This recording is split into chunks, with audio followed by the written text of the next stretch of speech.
Spirituality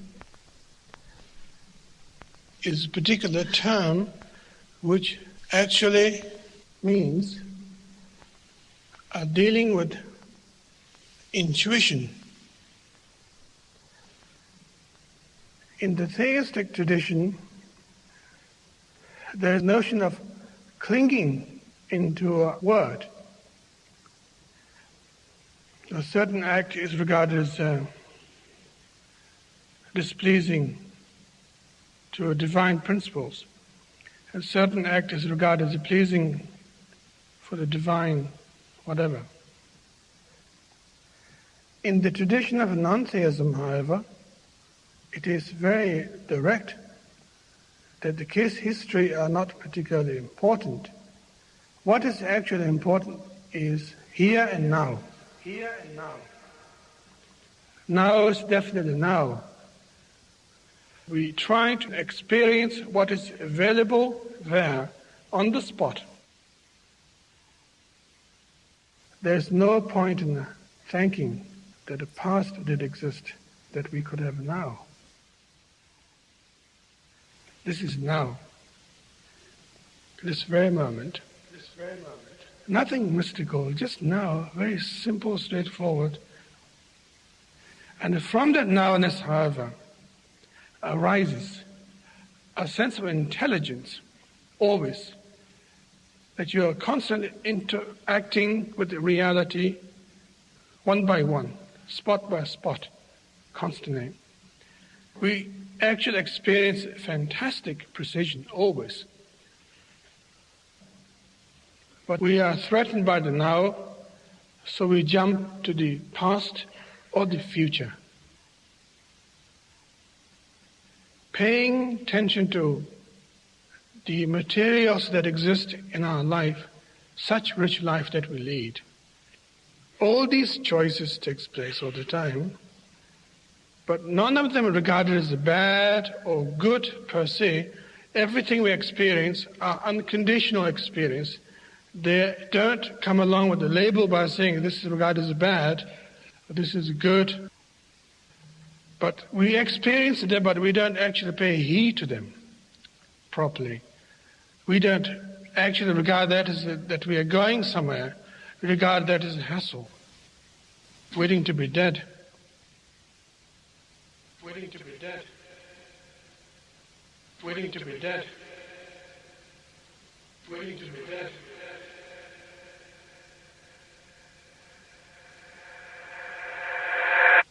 That's the problem. And that is not trusting the nowness properly, that what is actually experienced now possessed a lot of powerful things. It is so powerful that we can't face it. Therefore we have to borrow from the past, invite future all the time. And maybe that's why we seek religion. Maybe that's why we march in the street. Maybe that's why we complain to the society. Maybe that's why we vote for the presidents. It's quite ironical. Very funny indeed.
the more you begin to investigate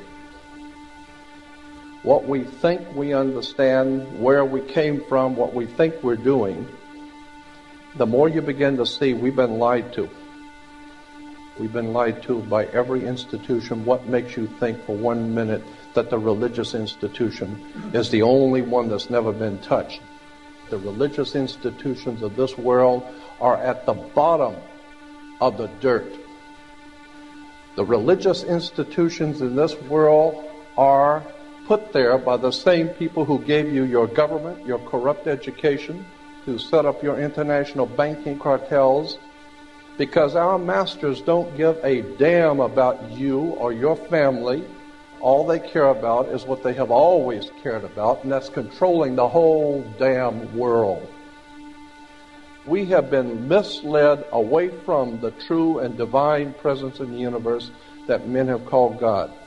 I don't know what God is, but I know what He isn't. And unless and until you are prepared to look at the whole truth, and wherever it may go, whoever it may lead to, if you want to look the other way, or if you want to play favorites, then somewhere along the line you're going to find out you're messing with divine justice. The more you educate yourself, the more you understand where things come from, the more obvious things become, and you begin to see lies everywhere. You have to know the truth and seek the truth, and the truth will set you free.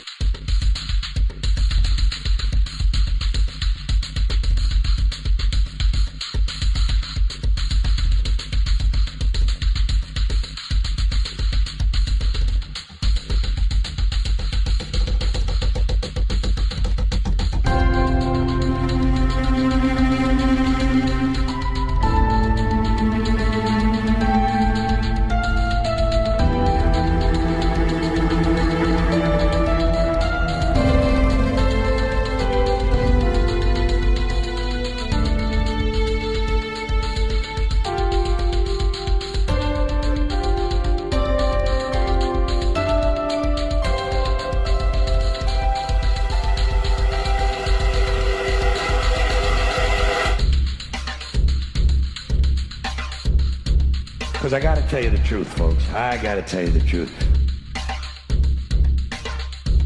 When it comes to bullshit, big time, major league bullshit, you have to stand in awe of the all-time champion of false promises and exaggerated claims, religion. Think about it. Religion has actually convinced people that there's an invisible man living in the sky who watches everything you do every minute of every day. And the invisible man has a special list of 10 things he does not want you to do. And if you do any of these 10 things, he has a special place full of fire and smoke and burning and torture and anguish where he will send you to live and suffer and burn and choke and scream and cry forever and ever till the end of time. But he loves you. He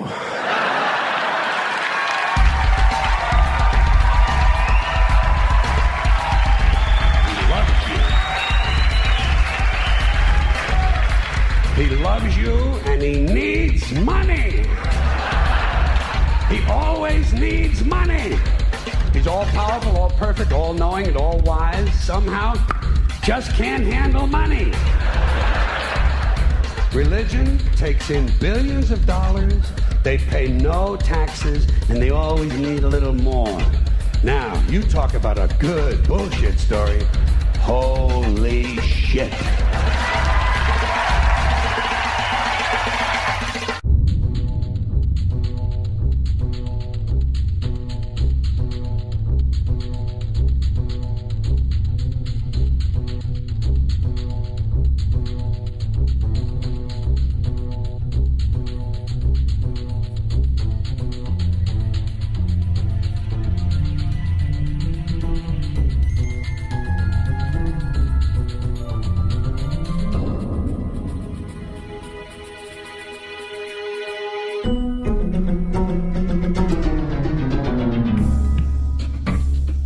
This is the sun.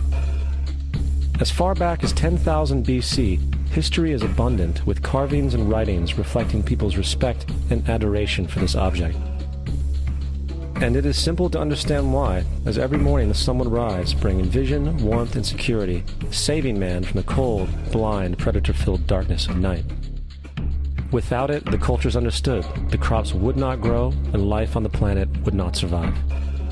These realities made the sun the most adored object of all time. Likewise, they were also very aware of the stars. The tracking of the stars allowed them to recognize and anticipate events which occurred over long periods of time, such as eclipses and full moons. They in turn cataloged celestial groups into what we know today as constellations. This is the cross of the zodiac, one of the oldest conceptual images in human history. It reflects the sun as it figuratively passes through the 12 major constellations over the course of a year. It also reflects the 12 months of the year, the 4 seasons, and the solstices and equinoxes. The term zodiac relates to the fact that constellations were anthropomorphized, or personified, as figures or animals. In other words, the early civilizations did not just follow the sun and stars, they personified them with elaborate myths involving their movements and relationships. The sun, with its life-giving and saving qualities, was personified as a representative of the unseen creator or God, God's Son, the light of the world, the savior of humankind. Likewise, the 12 constellations represented places of travel for God's Son, and were identified by names, usually representing elements of nature that happened during that period of time. For example, Aquarius, the water bearer, who brings the spring rains.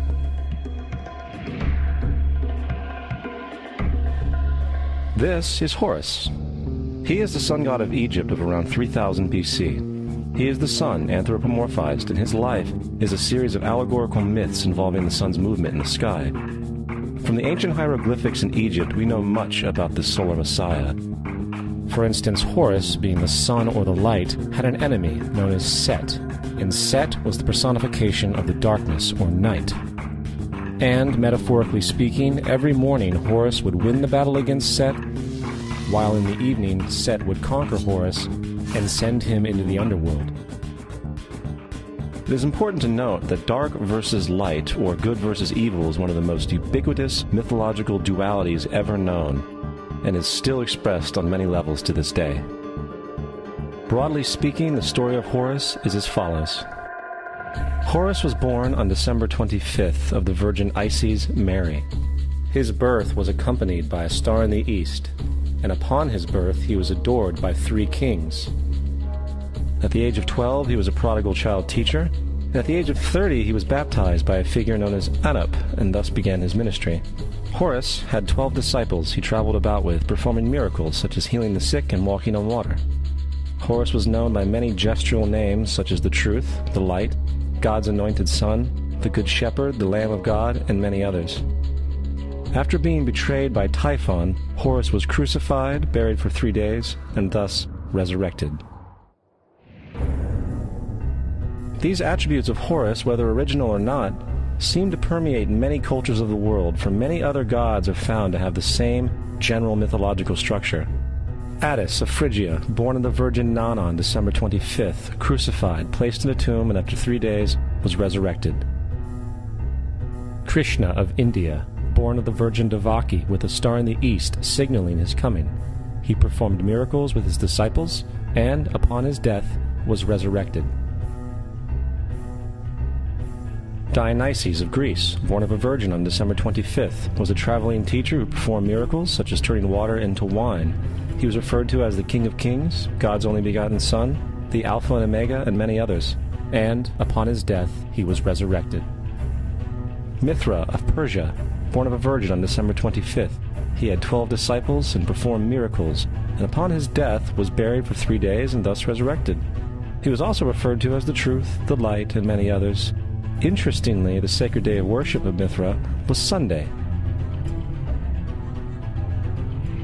The fact of the matter is, there are numerous saviors from different periods from all over the world which subscribe to these general characteristics. The question remains, why these attributes? Why the virgin birth on December 25th? Why dead for 3 days in the inevitable resurrection? Why 12 disciples or followers? To find out, let's examine the most recent of the solar messiahs.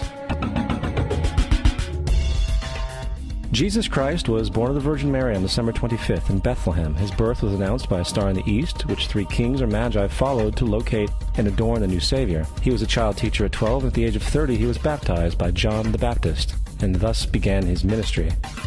Jesus had 12 disciples, which he traveled about with, performing miracles such as healing the sick, walking on water, raising the dead. He was also known as the King of Kings, the Son of God, the Light of the World, the Alpha and Omega, the Lamb of God, and many, many others. After being betrayed by his disciple Judas and sold for 30 pieces of silver, he was crucified, placed in a tomb, and after 3 days was resurrected and ascended into heaven. First of all, the birth sequence is completely astrological. The star in the east is Sirius, the brightest star in the night sky, which, on December 24th, aligns with the 3 brightest stars in Orion's belt.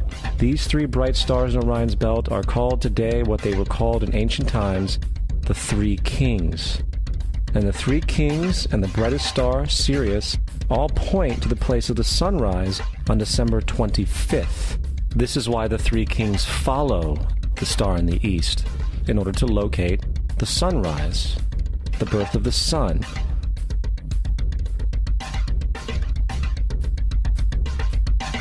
The Virgin Mary is the constellation Virgo, also known as Virgo the Virgin. Virgo in Latin means virgin. Virgo is also referred to as the house of bread, and the representation of Virgo is a virgin holding a sheaf of wheat. This house of bread and its symbol of wheat represents August and September, the time of harvest. In turn, Bethlehem, in fact, literally translates to house of bread. Bethlehem is thus a reference to the constellation Virgo, a place in the sky, not on earth. There's another very interesting phenomenon that occurs around December 25th, or the winter solstice. From the summer solstice to the winter solstice, the days become shorter and colder. And from the perspective of the northern hemisphere, the sun appears to move south and get smaller and more scarce. The shortening of the days and the expiration of the crops when approaching the winter solstice symbolize the process of death to the ancients. It was the death of the sun. And by December 22nd, the sun's demise was fully realized, for the sun, having moved south continually for 6 months, makes it to its lowest point in the sky. Here a curious thing occurs. The sun stops moving south, at least perceivably, for 3 days. And during this 3-day pause, the sun resides in the vicinity of the Southern Cross, or Crux, constellation. And after this time, on December 25th, the sun moves 1 degree, this time north, foreshadowing longer days, warmth, and spring. And thus it was said, the sun died on the cross, was dead for 3 days, only to be resurrected or born again. This is why Jesus and numerous other sun gods share the crucifixion, 3-day death, and resurrection concept. It is the sun's transition period before it shifts its direction back into the northern hemisphere, bringing spring and thus salvation. However, they did not celebrate the resurrection of the sun until the spring equinox, or Easter. This is because at the spring equinox the sun officially overpowers the evil darkness, as daytime thereafter becomes longer in duration than the night, and the revitalizing conditions of spring emerge. Now, probably the most obvious of all the astrological symbolism around Jesus regards the 12 disciples. They are simply the 12 constellations of the zodiac, which Jesus, being the sun, travels about with. In fact, the number 12 is replete throughout the Bible.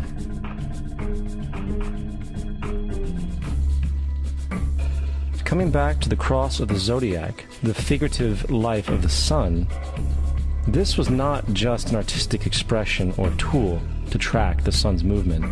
It was also a pagan spiritual symbol, the shorthand of which looked like this. This is not a symbol of Christianity. It is a pagan adaptation of the cross of the zodiac.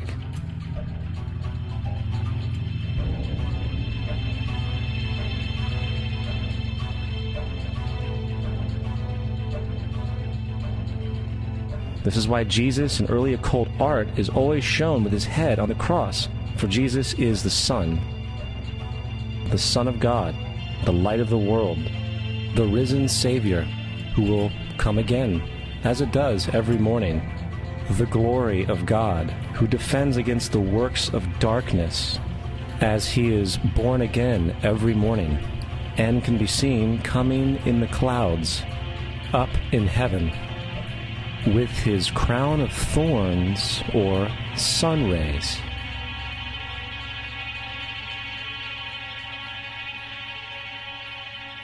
Now, of the many astronomical metaphors in the Bible, one of the most important has to do with the ages.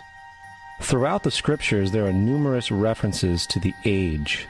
In order to understand this, we need to be familiar with a phenomenon known as the precession of the equinoxes. The ancient Egyptians, along with cultures long before them, recognized that approximately every 2150 years, the sunrise on the morning of the spring equinox would occur in a different sign of the zodiac. This has to do with a slow, angular wobble that the Earth maintains as it rotates on its axis. It is called a precession because the constellations go backwards rather than through the normal yearly cycle. The amount of time it takes for the precession to go through all 12 signs is roughly 25,765 years. This is also called the Great Year, and ancient societies were very aware of this, and they referred to each 2150-year period as an age.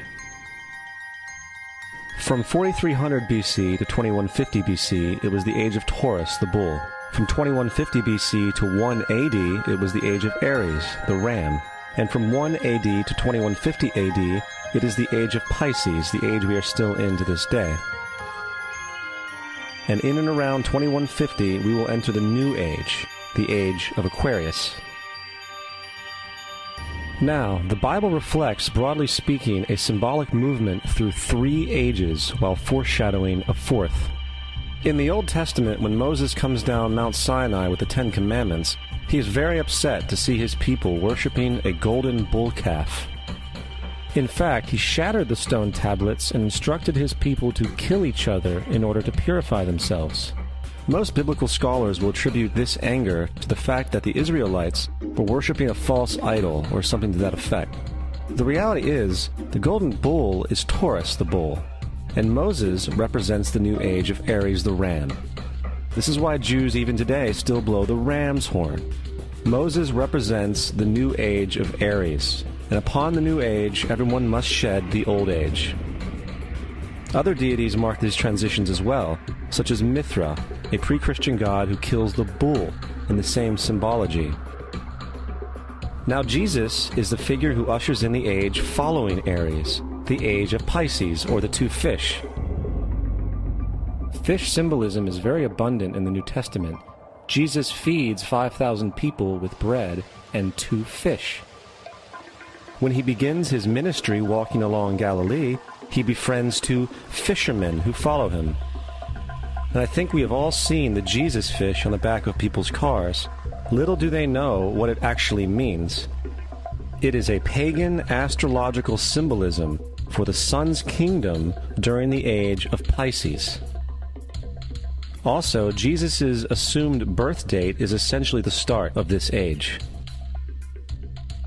At Luke 22:10, when Jesus is asked by his disciples where the last Passover would be, Jesus replies, "Behold, when ye are entered into the city, there shall a man meet you, bearing a pitcher of water. Follow him into the house where he entereth in." This scripture is by far one of the most revealing of all the astrological references. The man bearing the pitcher of water is Aquarius, the water bearer, who is always pictured as a man pouring out a pitcher of water. He represents the age after Pisces, and when the sun, God's Son, leaves the age of Pisces, Jesus, it will go into the house of Aquarius, as Aquarius follows Pisces in the precession of the equinoxes. All Jesus is saying is that after the age of Pisces will come the age of Aquarius.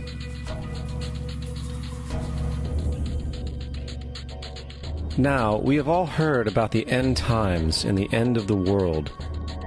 The cartoonish depictions in the book of Revelation aside, The main source of this idea comes from Matthew 28:20, where Jesus says, "I will be with you even to the end of the world." However, in the King James Version, world is a mistranslation, among many mistranslations. The actual word being used is eon, which means age. I will be with you even to the end of the age, which is true, as Jesus' solar Piscean personification will end when the sun enters the age of Aquarius. The entire concept of end times and the end of the world is a misinterpreted astrological allegory. Let's tell that to the approximately 100 million people in America who believe the end of the world is coming. Furthermore, the character of Jesus being a literary and astrological hybrid is most explicitly a plagiarization of the Egyptian sun god Horus. For example, inscribed about 3,500 years ago on the walls at the Temple of Luxor in Egypt are images of the Annunciation, the miracle conception, the birth, and the adoration of Horus. The images begin with Thoth announcing to the Virgin Isis that she will conceive Horus, then Neph, the Holy Ghost, impregnating the Virgin, and then the virgin birth and the adoration. This is exactly the story of Jesus' miracle conception. In fact, the literary similarities between the Egyptian religion and the Christian religion are staggering.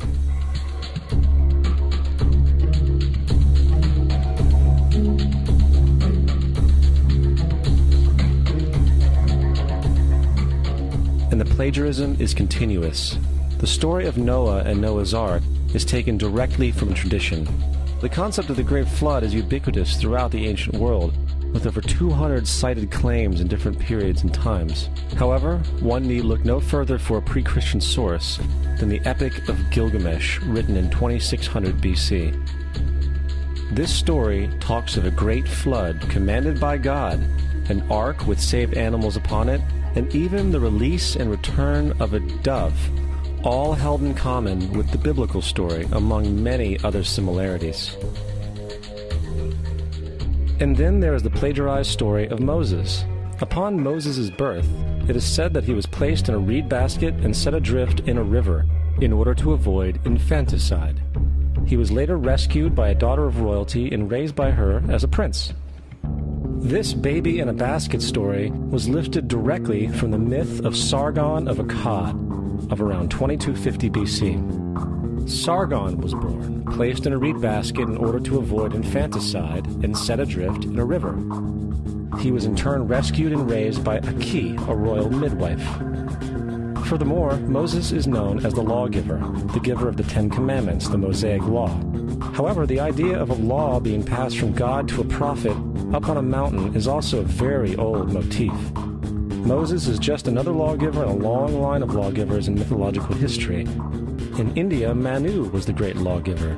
In Crete, Minos ascended Mount Dicta, where Zeus gave him the sacred laws, while in Egypt there was Meses, who carried stone tablets and upon them the laws of God were written. Manu, Minos, Meses, Moses. And as far as the Ten Commandments, they are taken outright from spell 125 in the Egyptian Book of the Dead. What the Book of the Dead phrased, "I have not stolen," became "thou shalt not steal." "I have not killed," became "thou shalt not kill." "I have not told lies," became "thou shalt not bear false witness," and so forth. In fact, the Egyptian religion is likely the primary foundational basis for the Judeo-Christian theology.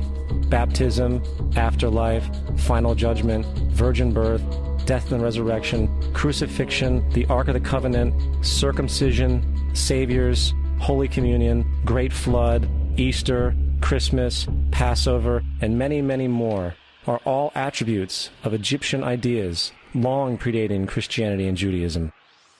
Justin Martyr, one of the first Christian historians and defenders, wrote, "When we say that he, Jesus Christ, our teacher, was produced without sexual union, was crucified and died and rose again and ascended into heaven, we propound nothing different from what you believe regarding those who you esteem sons of Jupiter." In a different writing, Justin Martyr said, "He was born of a virgin, except this in common with what you believe of Perseus." It's obvious that Justin and other early Christians knew how similar Christianity was to the pagan religions. However, Justin had a solution. As far as he was concerned, the devil did it. The devil had the foresight to come before Christ and create his characteristics in the pagan world. Fundamentalist Christianity, fascinating. These people actually believe the world is 12,000 years old. Swear to God. I actually asked one of these guys, okay, dinosaur fossils. He says, dinosaur fossils? God put those here to test our faith.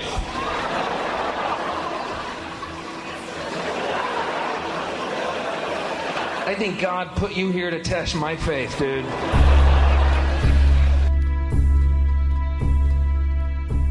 The Bible is nothing more than an astrotheological literary hybrid, just like nearly all religious myths before it. In fact, the aspect of transference of one character's attributes to a new character can be found within the book itself. In the Old Testament, there is the story of Joseph. Joseph was a prototype for Jesus. Joseph was born of a miracle birth. Jesus was born of a miracle birth. Joseph was of 12 brothers. Jesus had 12 disciples. Joseph was sold for 20 pieces of silver. Jesus was sold for 30 pieces of silver. Brother Judah suggests the sale of Joseph. Disciple Judas suggests the sale of Jesus. Joseph began his work at the age of 30. Jesus began his work at the age of 30. The parallels go on and on. Furthermore, is there any non-biblical historical evidence of any person living with the name Jesus, the son of Mary, who traveled about with 12 followers, healing people and the like? There are numerous historians who lived in and around the Mediterranean, either during or soon after the assumed life of Jesus. How many of these historians document this figure? Not one. However, to be fair, that doesn't mean defenders of the historical Jesus haven't claimed the contrary. 4 historians are typically referenced to justify Jesus' existence. Pliny the Younger, Suetonius, and Tacitus are the first 3. Each one of their entries consists of only a few sentences at best, and only referred to Christus or the Christ, which in fact is not a name but a title. It means the Anointed One. The 4th source is Josephus, and this source has been proven to be a forgery for hundreds of years. Sadly, it is still cited as truth. You would think that a guy who rose from the dead and ascended into heaven for all eyes to see and performed the wealth of miracles acclaimed to him would have made it into the historical record. It didn't, because once the evidence is weighed, there are very high odds that the figure known as Jesus did not even exist.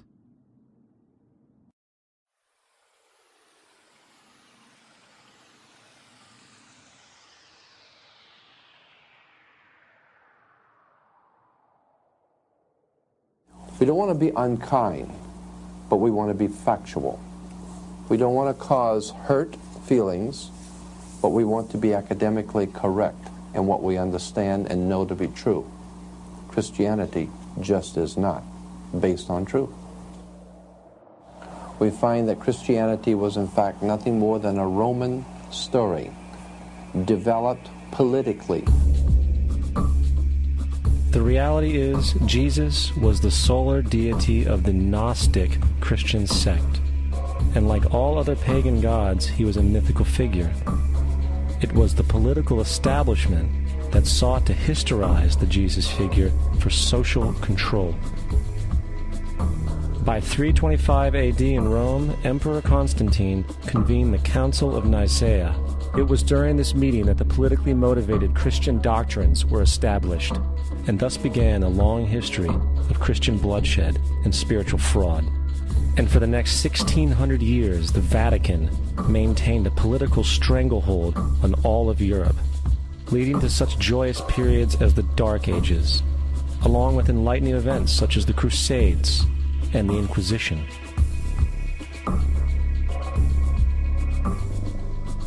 Christianity, along with all other theistic belief systems, is the fraud of the age.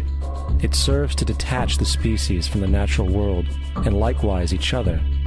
It supports blind submission to authority. It reduces human responsibility to the effect that God controls everything, and in turn awful crimes can be justified in the name of a divine pursuit. And most importantly, it empowers those who know the truth, but use the myth to manipulate and control societies. The religious myth is the most powerful device ever created and serves as the psychological soil upon which other myths can flourish.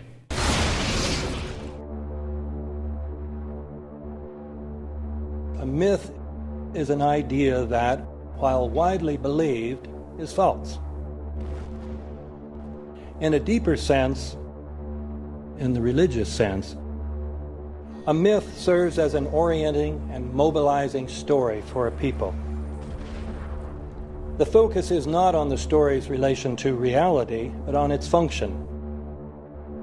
A story cannot function unless it is believed to be true in the community or the nation. It is not a matter of debate. If some people have the bad taste to raise the question of the truth of the sacred story, the keepers of the faith do not enter into debate with them. They ignore them or denounce them as blasphemers. It is wrong, blasphemous, and sinful for you to suggest, imply, or help other people come to the conclusion that the U.S. government killed 3,000 of its own citizens.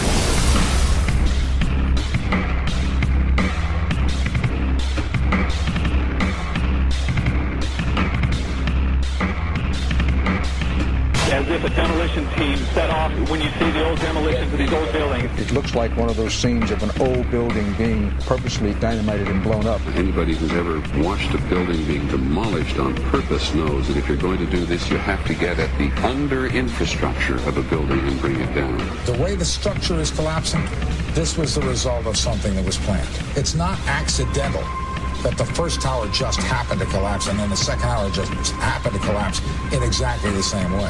How they accomplished this, we don't know. The building collapsed to dust. You don't find a desk. You don't find a chair. You don't find a telephone, a computer. The biggest piece of a telephone I found was half of the keypad, and it was about this big. What happened to the concrete? The concrete was pulverized from river to river. There was dust powder 2-3 inches thick. The concrete was just pulverized. In addition to those pictures we've all seen too much on television before, when a building was deliberately destroyed by well-placed dynamite to knock it down. If they had detonated, they were planned to take down a building. I heard a second explosion. There was a heavy-duty explosion. Then there was some secondary explosions and then the subsequent collapses. An explosion blew and it knocked everybody over. To me, it sounded like an explosion. It sounded like gunfire.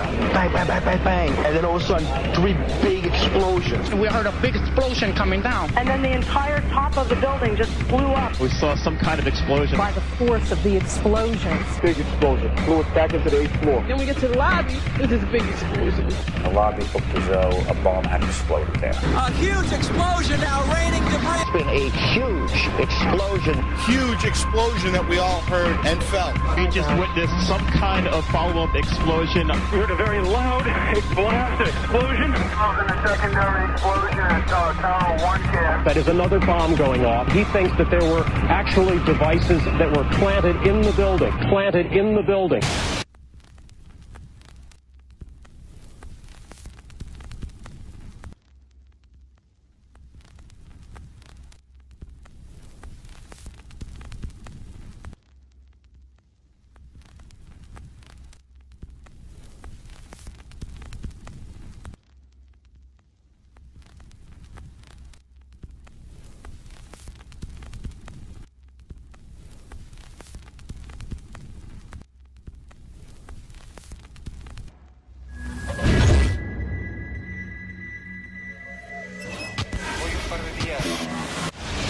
I don't think anybody could have predicted that they would try to use an airplane as a missile, a hijacked airplane as a missile. Nobody in our government, at least, and I don't think the prior government that could envision flying airplanes into buildings. No specific threat involving really domestic operation or involving what happened, obviously, the city's airliner and so forth. There were no warning signs that I'm aware of. USA Today reports that in the 2 years before the attacks on September the 11th, NORAD conducted exercises using hijacked airliners as weapons. And one target was the World Trade Center.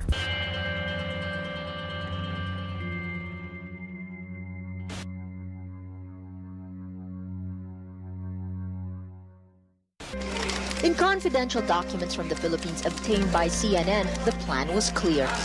He will board any American commercial aircraft, control its cockpit, and dive it at the CIA headquarters.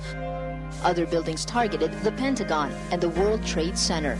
Security in counterterrorism was blinking red, in the words of George Tenet, that the warnings of an imminent attack were so severe that something dramatic should have been done. It was unparalleled. Instead, our president went on a month-long vacation.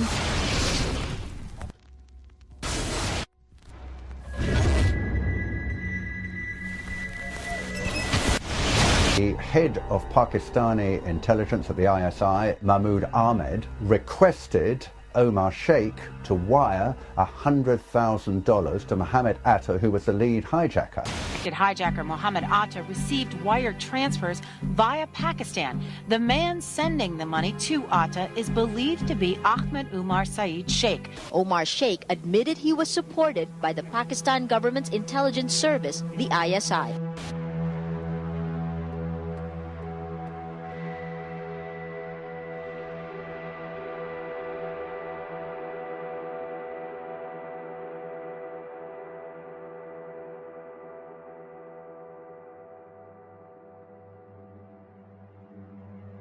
Although we are told that 4 or 5 of the alleged hijackers were on each of the flights.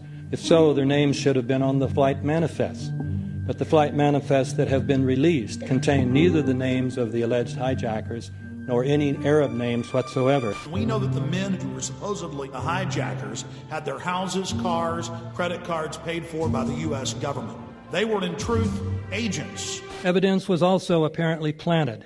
The passport of one of the hijackers on Flight 11 was allegedly found in the rubble. Goes through the fireball, through the side of the plane, and comes down the ground unscathed. But something happened. For 6 months, they reported they had this passport. Boy, we've got it. We've got the proof. And then the guy stood up and was alive. Several of these 19 men are still alive.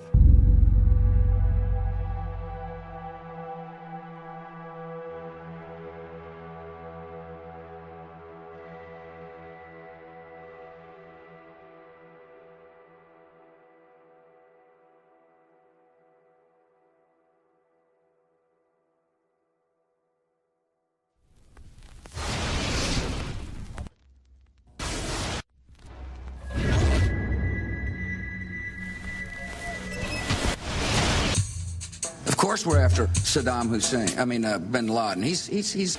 January 2001, the Bush administration orders the FBI and intelligence agencies to back off investigations involving the bin Laden family, including 2 of Osama bin Laden's relatives, who were living, guess where, in Falls Church, Virginia, right next to CIA headquarters. When he was already America's most wanted criminal, he reportedly spent 2 weeks in the American hospital in Dubai, was treated by an American doctor, and visited by the local CIA agent. We have not seen one piece of evidence that links Osama bin Laden directly to the planning stages of September 11th. This failure to provide proof was later said to be unnecessary because bin Laden, in a video allegedly found in Afghanistan, admitted responsibility for the attacks. This confession is now widely cited as proof. But the man in this video has darker skin, fuller cheeks, and a broader nose than the Osama bin Laden of all other videos. We again seem to have planted evidence. In 1976, Osama's older brother Salim bin Laden hired a man in Texas by the name of Jim Bath to handle all the investments in the United States for the bin Laden family. Jim Bath also happens to be a personal, almost lifelong friend and former Air National Guard pilot with George W. Bush. The connections between the Bushes and the bin Ladens become much more clear when George Herbert Walker Bush made trips to Saudi Arabia in 1998 and 2000 to meet with the bin Laden family on behalf of a company called the Carlyle Group.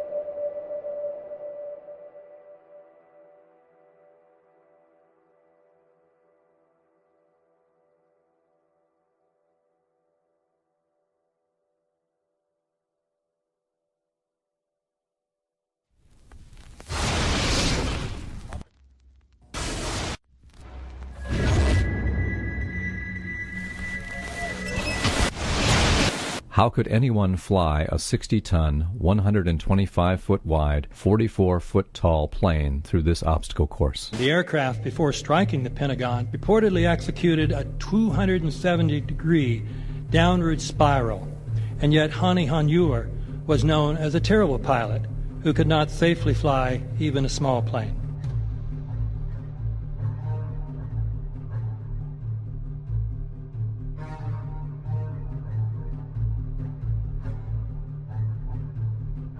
No seats, no luggage, no bodies.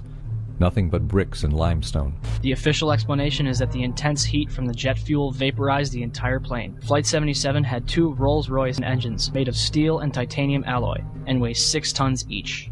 It is scientifically impossible that 12 tons of steel and titanium was vaporized by jet fuel. We're also told that the bodies were able to be identified either by their fingerprints or by the DNA. So what kind of fire can vaporize aluminum and tempered steel and yet leave human bodies intact? From my close-up inspection, there's no evidence of a plane having crashed anywhere near the Pentagon. And as I said, the only pieces left that you can see are small enough that you could pick up in your hand. Shortly after the strike, government agents picked up debris and carried it off. The entire lawn was covered with dirt and gravel, so that any remaining forensic evidence was literally covered up.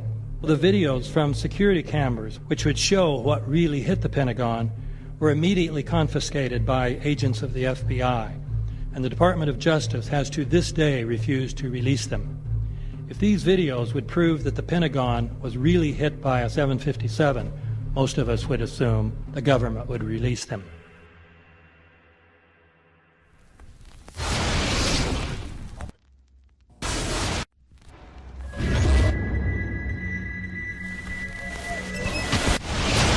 It looks like there's nothing there except for a hole in the ground.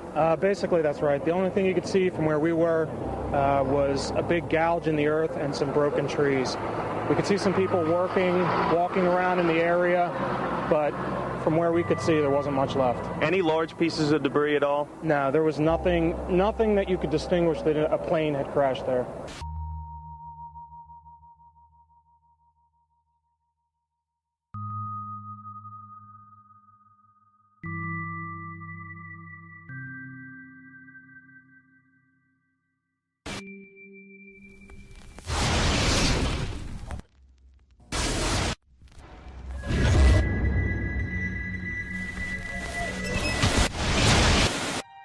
Pancake theory, according to which the fires, while not melting the steel, heated it up sufficiently to cause the floors weakened by the airplane strikes to break loose from the steel columns, and this started a chain reaction. So you would expect then from that theory, which is the official theory, to see a whole stack of floors piled up on top of each other and then a spindle of core columns standing too. The core of each of the twin towers consisted of 47 massive steel columns. If the floors had broken loose from them, these columns would have still been sticking up into the air 1,000 feet. The plane did not cut all those core columns. We designed the buildings to take the impact of the Boeing 707 hitting the building at any location. The building probably could sustain multiple impacts of jetliners. That the plane flew straight into the building. Through him, right. Yeah. So you're saying that the building was actually designed to cope with a hole like that and still survive? Yeah, it was. If you had dropped, say, a billiard ball From the top of the World Trade Center, 110 floors up there, it would have taken 8 to 10 seconds to hit the ground, encountering no resistance whatsoever. The Twin Towers came down in nearly free-fall speed. 200,000 tons of steel shatters and explodes outwards over 500 feet. This means that floors shattered at an average rate of about 10 floors per second. There is no scenario for a pancake effect of buildings falling that allows them to fall at the rate of free fall. Now what can do that? What can move mass out of the way? Explosives.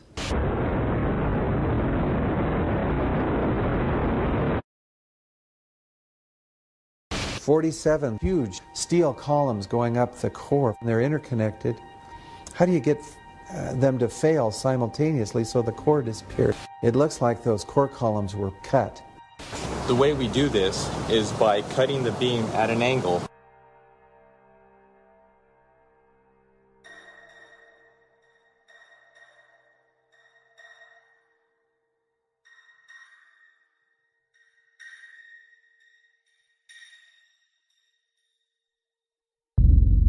I started looking at the molten metal. All three buildings, both towers in the rubble, in the basement areas, and Building 7, there's these pools of molten metal.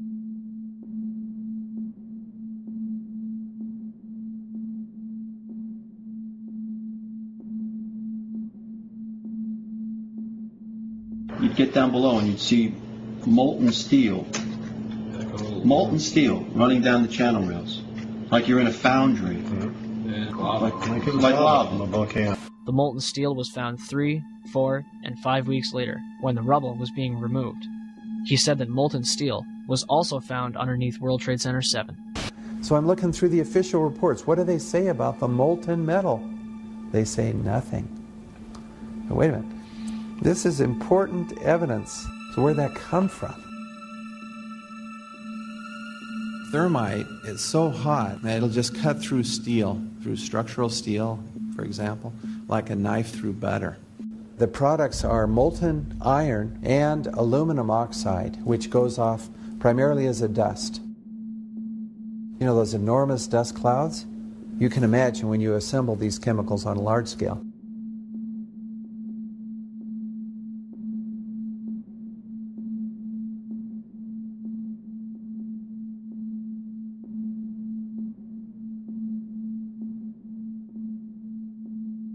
Molten metal pools under both towers after they collapsed, and Building 7. Now, Building 7 wasn't even hit by a jet.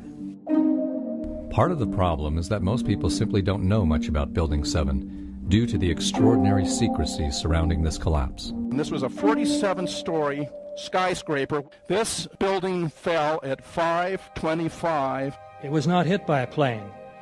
This building had fires on only 2 or 3 floors. And it was brought down by what we know was a controlled demolition. Demolitions, they look just like that. You know, a kink in the middle, and then that building just comes straight down, almost at free fall speed. They first blow one of the central columns so the building falls in on itself. Building 7 had a classic crimp or wedge. Its central column was blown out first, so it didn't structurally damage buildings just a few feet away from it.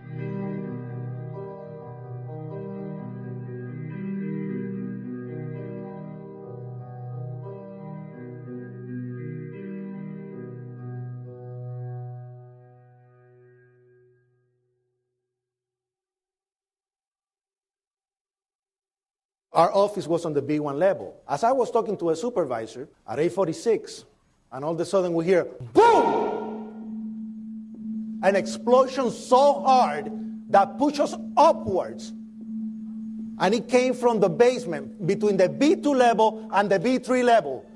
And when I went to verbalize, we hear, boom! The impact of the plane on the top. As I'm walking by the main freight corridor building in the corridor, that's when I got blown. I mean, the impact of the explosion threw me to the floor, and that's when everything started happening. All of a sudden, a big impact happened again, and all the ceiling tile was falling down, the light fixtures were falling. You know, you got to go clear across the whole from 1 to 2 World Trade Center, and then all of a sudden, it happened all over again. Something else hit us to the floor. Right in the basement, you felt it. Walls were caving in, everything that was going on. I mean, I know of people that got killed in the basement. I know of people that got broken legs in the basement. People that got reconstructive surgery because the walls hit them in the face.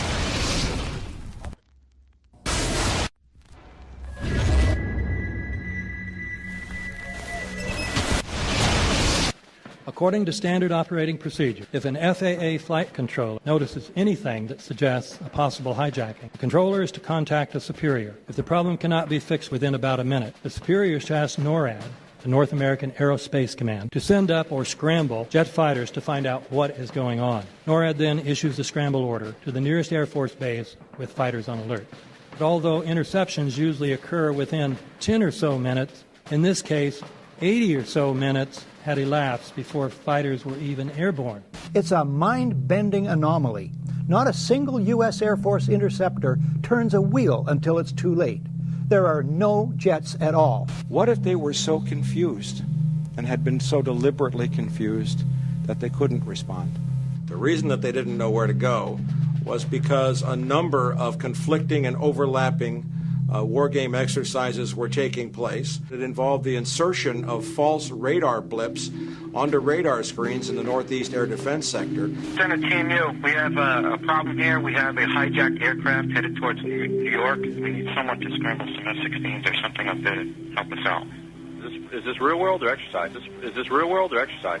There was another exercise, Vigilant Warrior, which was, in fact, according to a NORAD source, a live-fly hijack drill being conducted at the same time. With only 8 available fighter aircraft, and they have to be dispatched in pairs, they were dealing with as many as 22 possible hijacks on the day of 9/11, and they couldn't separate the war game exercises from the actual hijacks.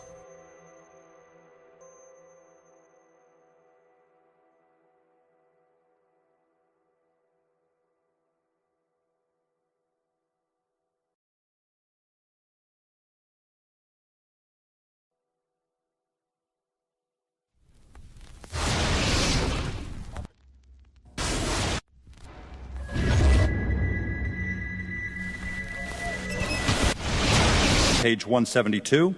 The U.S. government has not been able to determine the origin of the money used for the 9/11 attacks. Ultimately, the question is of little practical significance.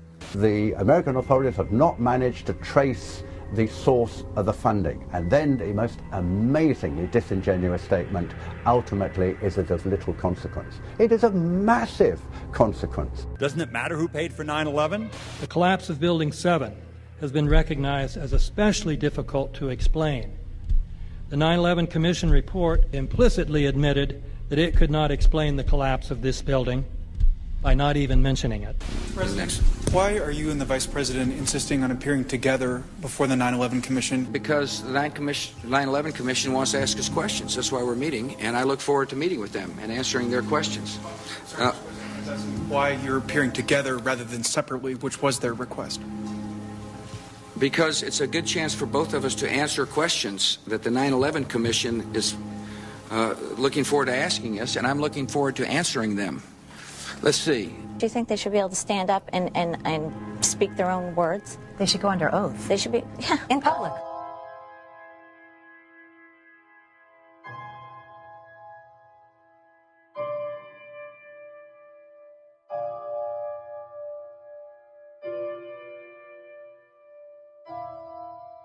Don't you think that the families deserve to have a transcript or to be able to see what you Adam, said? you asked me that question yesterday. I got the same answer, yeah. The final report was a unanimous report. That means that if there was a single commissioner who had any objection about anything, that fact would be dropped from the report. We have found out that he not only served on the transition team of the Bush administration, that he was a person who wrote a draft memo for the setup of the Bush administration's National Security Council, that he was an individual who wrote the preemptive war strategy that was eventually used for the war in Iraq, that he is a close friend of Condoleezza Rice's. We want him to resign. There is literally nothing in the 9/11 report that the Bush administration did not approve of. We can understand, therefore, why the Commission, under Zelikow's leadership, would have ignored all the evidence that would point to the truth, that 9/11 was a false flag operation intended to authorize the doctrines and funds needed for a new level of imperial mobilization.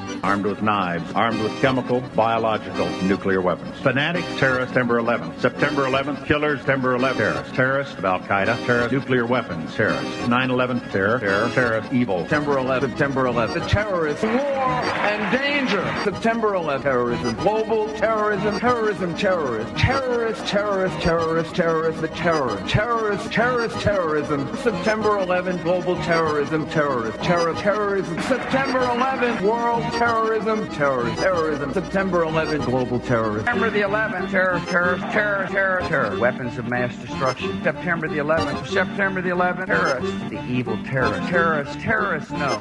Terrorism. The words are hypnotically repeated. Terrorism, terrorist, terrorist threat, and of course, believed to be linked to Al-Qaeda. But it's the so-called war on terrorism that's in our faces practically 24/7 as the inescapable focus of our existence. One day, our grandchildren will look back on this time and ask, how was the war on terror won?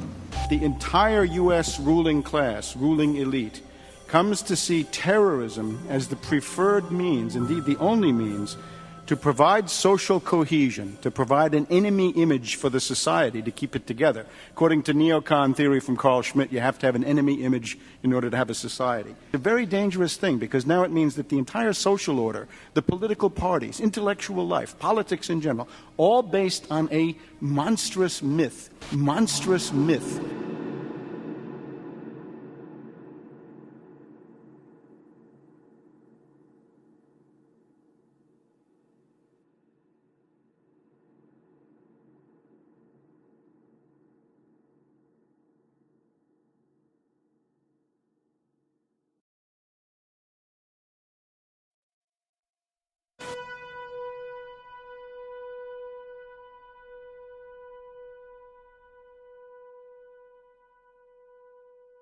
Look, the CIA has done in this country, what they've done to us is unbelievable.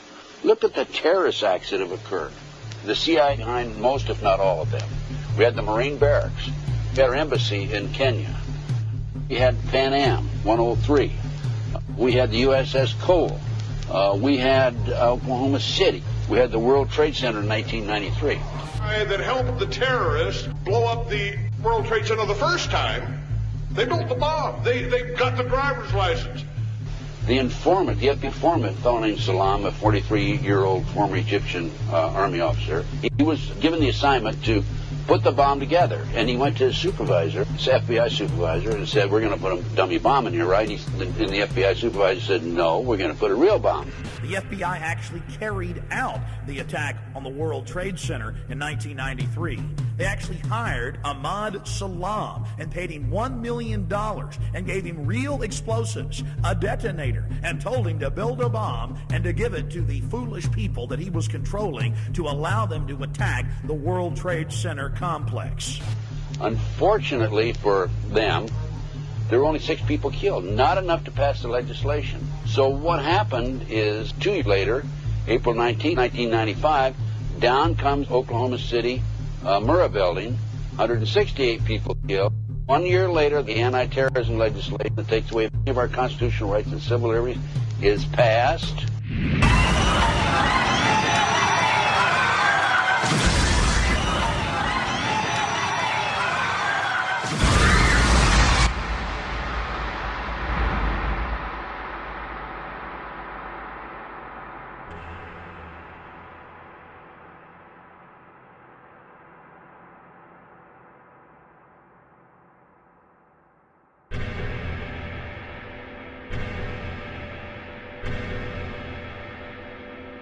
Because at 9:30 this morning, we were actually running an exercise for over a company of 1,000 people in London, based on simultaneous bombs going off precisely at the railway stations that happened this morning.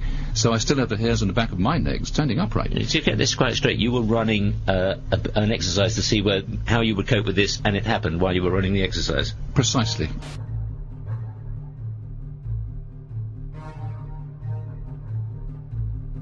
Supposed to believe is some kind of coincidence, there was also an anti-terrorist drill going on 7/7. And again, just like 9/11, they were talking about attacks on the same targets, the same kind of tube stations, and exactly the same time. as the actual attack happened, providing some kind of cover for what must be operations orchestrated in some way by the state.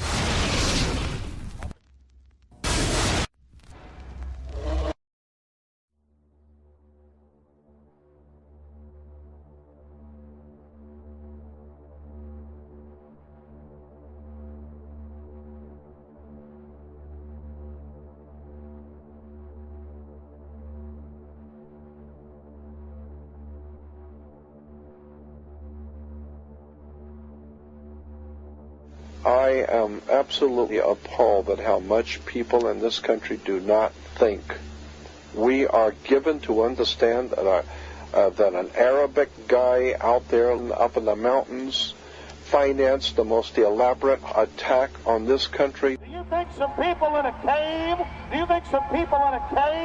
were able to have NORAD stand down? Do you think that people in a cave were able to have all of this happen? And when I think about how many Americans were killed in New York City, and believing as I do that this thing was a setup job, this is a textbook operation that Nazis used, and they've used it over and over again. America has been suckered in one more time. I don't have to tell you things are bad. Everybody knows things are bad. The dollar buys a nickel's worth. Banks are going bust. Shopkeepers keep a gun under the counter. Punks are running wild in the street. There's nobody anywhere who seems to know what to do, and there's no end to it. We know the air is unfit to breathe, and our food is unfit to eat. We sit watching our TVs while some local newscaster tells us that today we had 15 homicides and 63 violent crimes, as if that's the way it's supposed to be. We know things are bad, worse than bad. They're crazy. It's like everything everywhere is going crazy, so we don't go out anymore. We sit in the house, and slowly the world we're living in is getting smaller, and all we say is, please, at least leave us alone in our living rooms. Let me have my toaster and my TV and my steel-belted radios, and I won't say anything. Just leave us alone. Well, I'm not going to leave you alone. I want you to get mad. I don't want you to protest. I don't want you to riot. I don't want you to write to your congressmen because I wouldn't know what to tell you to write. I don't know what to do about the depression and the inflation and the Russians and the crime in the street. All I know is that first, you've got to get mad. You've got to say, I'm a human being. God damn it. My life has value.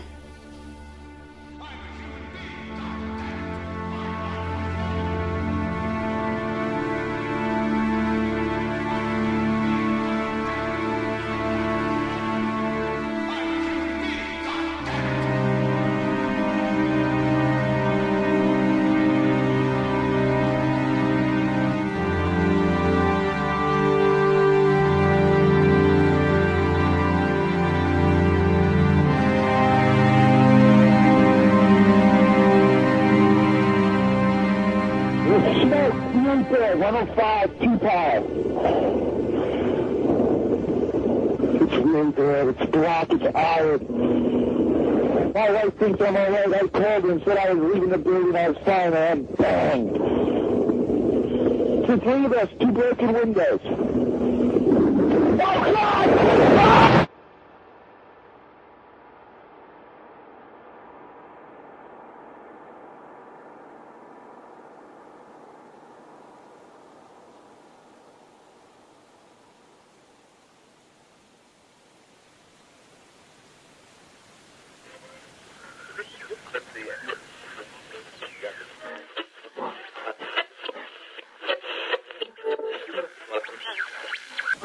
When hostilities commenced in Europe in 1939, it was realized that the American people had no intention of entering the war.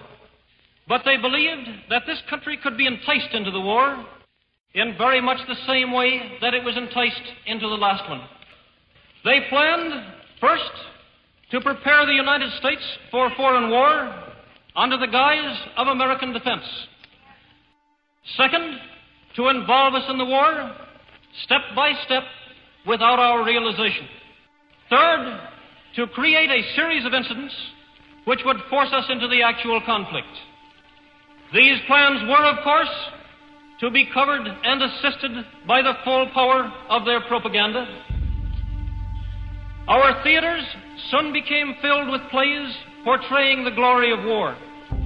newsreels lost all semblance of objectivity, and they have used the war to justify the restriction of congressional power and the assumption of dictatorial procedures on the part of the President and his appointees. A fear campaign was inaugurated. We cannot allow the natural passions and prejudices of other peoples to lead our country to destruction.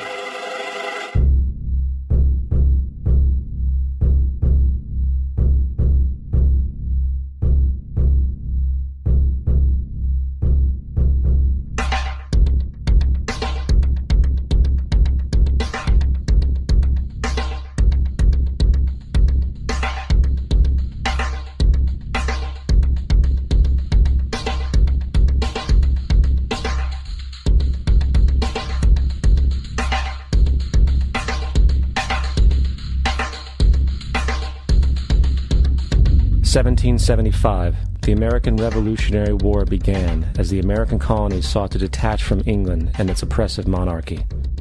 Though many reasons are cited for the revolution, one in particular sticks out as the prime cause: that King George III of England outlawed the interest-free, independent currency the colonies were producing and using for themselves, in turn forcing them to borrow money from the Central Bank of England at interest, immediately putting the colonies into debt. And, as Benjamin Franklin later wrote, the refusal of King George III to allow the colonies to operate an honest money system which freed the ordinary man from the clutches of the money manipulators was probably the prime cause of the revolution. In 1783, America won its independence from England. However, its battle against the central bank concept and the corrupt, greed-filled men associated with it had just begun. So what is a central bank? A central bank is an institution that produces the currency of an entire nation. Based on historical precedent, two specific powers are inherent in central banking practice: the control of interest rates and the control of the money supply, or inflation. The central bank does not simply supply a government's economy with money, it loans it to them at interest. Then, through the use of increasing and decreasing the supply of money, the central bank regulates the value of the currency being issued. It is critical to understand that the entire structure of this system can only produce one thing in the long run: debt. It doesn't take a lot of ingenuity to figure this scam out. For every single dollar produced by the central bank is loaned at interest. That means every single dollar produced is actually the dollar plus a certain percent of debt based on that dollar.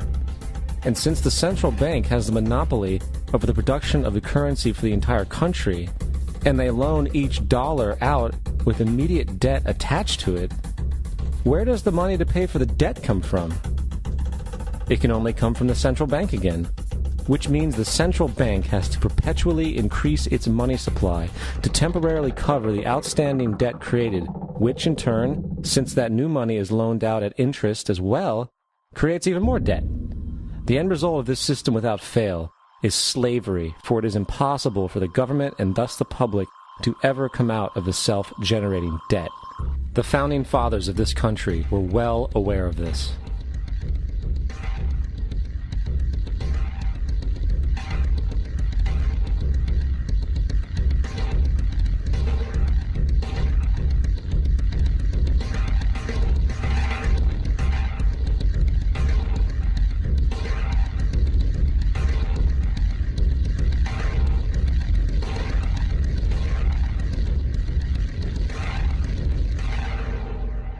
By the early 20th century, the U.S. had already implemented and removed a few central banking systems, which were swindled into place by ruthless banking interests.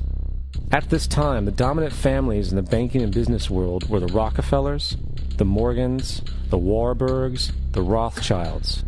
And in the early 1900s, they sought to push, once again, legislation to create another central bank.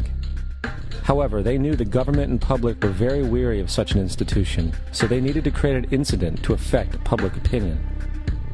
So, J.P. Morgan, publicly considered a financial luminary at the time, exploited his mass influence by publishing rumors that a prominent bank in New York was insolvent or bankrupt. Morgan knew this would cause mass hysteria, which would affect other banks as well. And it did. The public, in fear of losing their deposits, immediately began mass withdrawals. Consequently, the banks were forced to call in their loans, causing the recipients to sell their property, and thus a spiral of bankruptcies, repossessions, and turmoil emerged.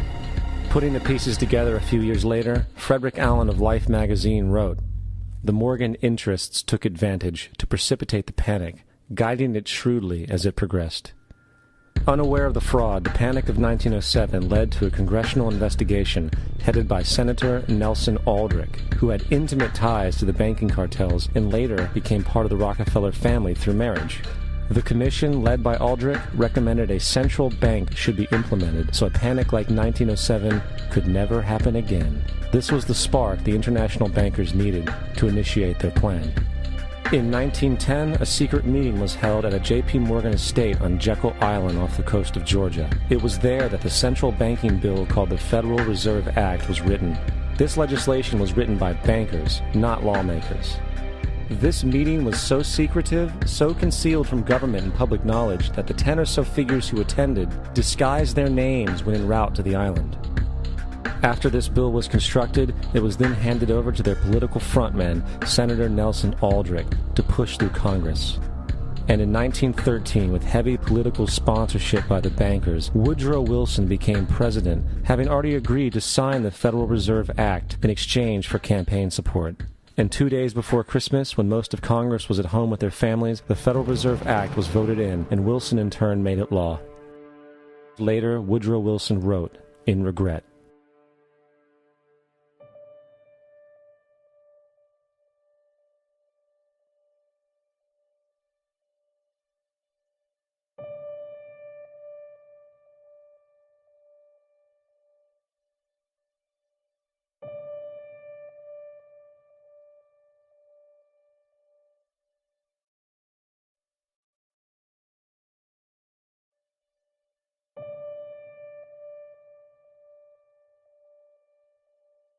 Congressman Louis McFadden also expressed the truth after the passage of the bill.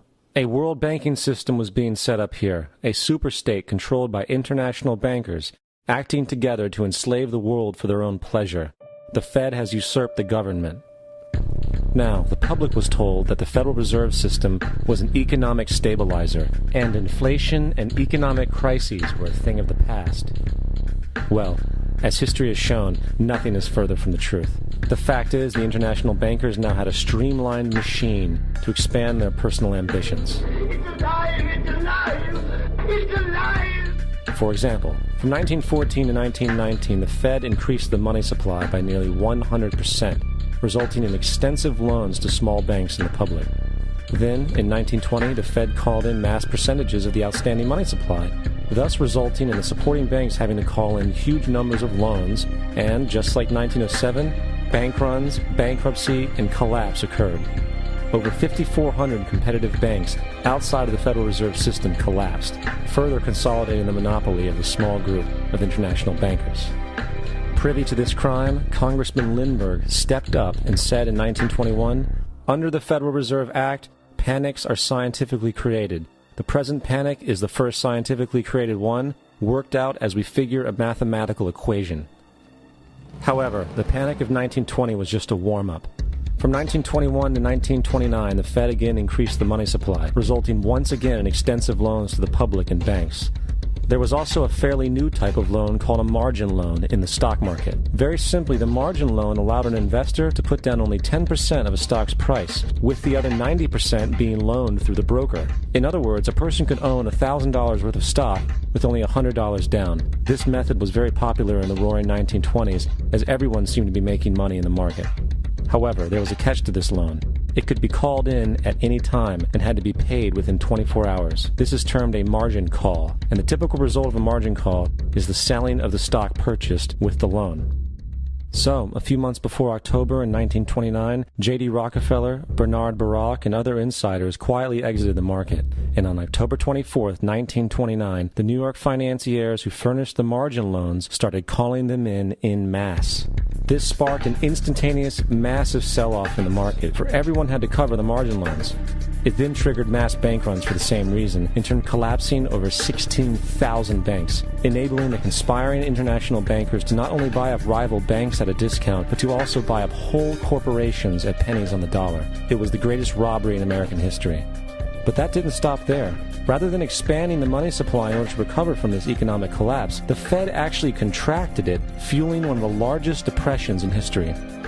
Once again outraged, Congressman Louis McFadden, a longtime opponent of the banking cartels, began bringing impeachment proceedings against the Federal Reserve Board, saying of the crash and depression, it was a carefully contrived occurrence. International bankers sought to bring about a condition of despair so that they might emerge the rulers of us all.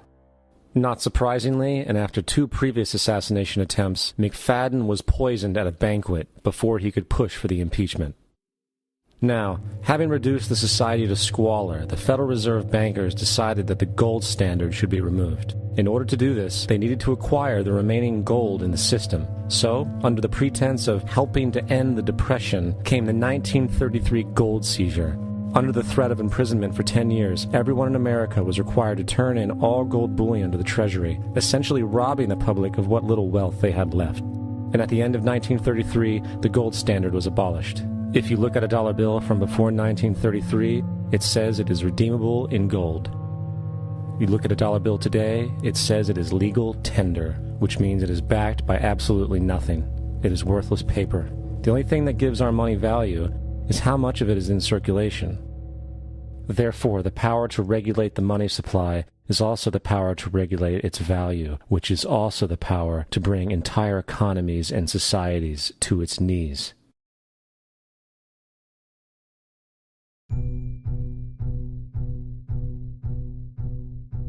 It's important to clearly understand, the Federal Reserve is a private corporation. It is about as Federal Express.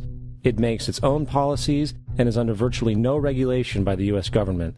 It is a private bank that loans all the currency at interest to the government, completely consistent with the fraudulent central banking model that the country sought to escape from when it declared independence in the American Revolutionary War. Now, going back to 1913, the Federal Reserve Act was not the only unconstitutional bill pushed through Congress. They also pushed the federal income tax. It's worthwhile to point out that the American public's ignorance towards the federal income tax is a testament to how dumbed down and oblivious the American population really is. First of all, the federal income tax is completely unconstitutional, as it is a direct, unapportioned tax. All direct taxes have to be apportioned to be legal based on the Constitution. Secondly, the required number of states in order to ratify the amendment to allow the income tax was never met, and this has even been cited in modern court cases.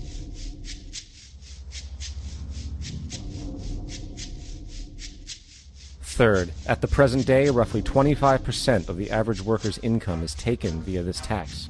And guess where that money goes? It goes to pay the interest on the currency being produced by the fraudulent Federal Reserve Bank, a system that does not have to exist at all.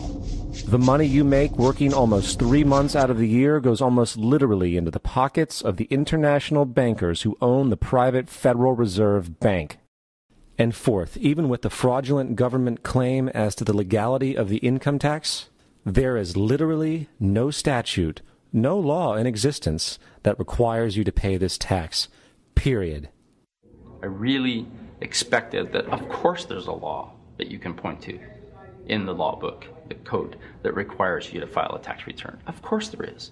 I was at that point where I couldn't find the statute that clearly made a person liable, at least not me and most people I know.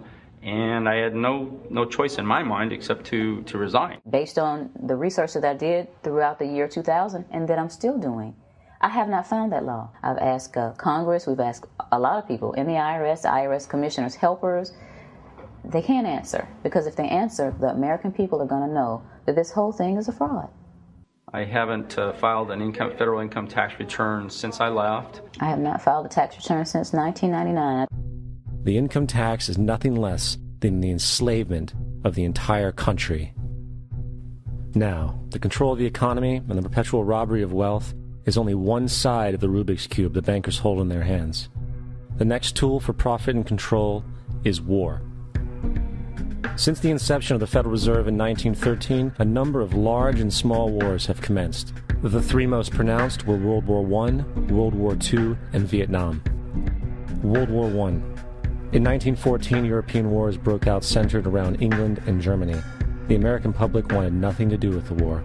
In turn, President Woodrow Wilson publicly declared neutrality. However, under the surface, the U.S. administration was looking for any excuse it could find to enter it.